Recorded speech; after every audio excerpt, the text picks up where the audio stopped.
You're back for more. It's me, Mr. Olsen, and we're continuing with our Making Thinking Visible series, looking at the thinking hats. We've looked at a whole bunch already, and today we're gonna do the same. Just a quick one.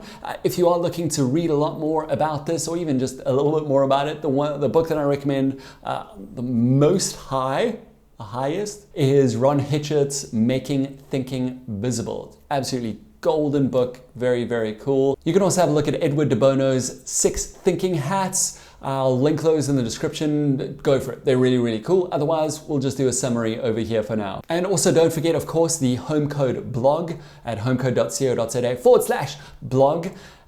Yeah, be cool to hear what you think about that. Chime in, let's chat about it on Facebook and just kind of in the comments. Today, we're looking at the yellow thinking hat.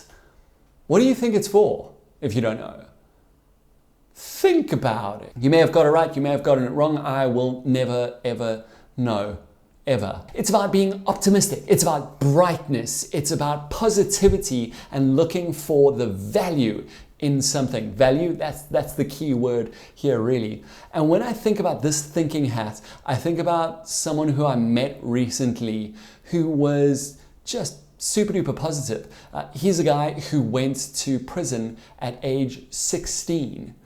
And he grew up in prison, and he was there for, I don't know, I can't even remember how many years, much more than a decade.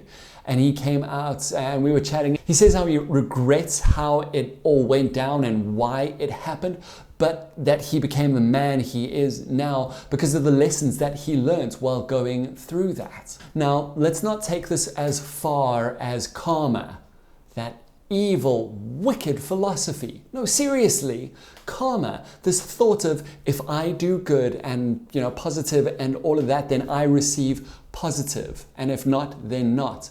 Man, take that to the logical conclusion. Are you saying that people who got COVID and died from it deserved it because they weren't positive enough? You know what that starts to do? That starts to take any sort of responsibility off us for helping others. Because if something bad is happening to someone, in poverty and anything like that, well, they deserve it. They must have thought bad thoughts. They must have done bad things. Come on! Okay, but now that's me just looking at the negative of it. What could be the positives of karma? That's actually a tricky one for me.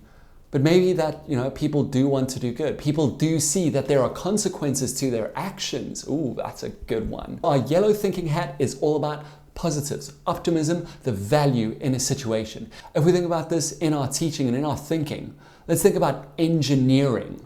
How we could look at what would be the best possible outcome for a product that we designed or a problem that we are trying to solve. And especially when you get to evaluating what you have already done, what has worked, what can we really hold on to that has been good from whatever we are trying to solve or build or come up with. If we think about writing, and you want to write a positive ending story, how could you still put in, the conflict and the challenging situations and what good could come about from that to get to the ending of it? And as you may or may not know, all of these videos have some activities that can help with teaching this and help to include this in your classroom or in your home. The activities for the yellow thinking hat are all very positive. Activities including looking at a forest fire and comments around that, designing a product that would increase positivity, and even using a thinking map to delve deeper into this concept of being positive, looking for good, perfection. Otherwise, that's it for today's video. I hope that you've enjoyed it. Please, let's discuss it more. What do you use to teach this as a skill? How do you include this in your classroom? Is positivity important? Let's chat about it. Thanks so much and see you later. Keep exploring.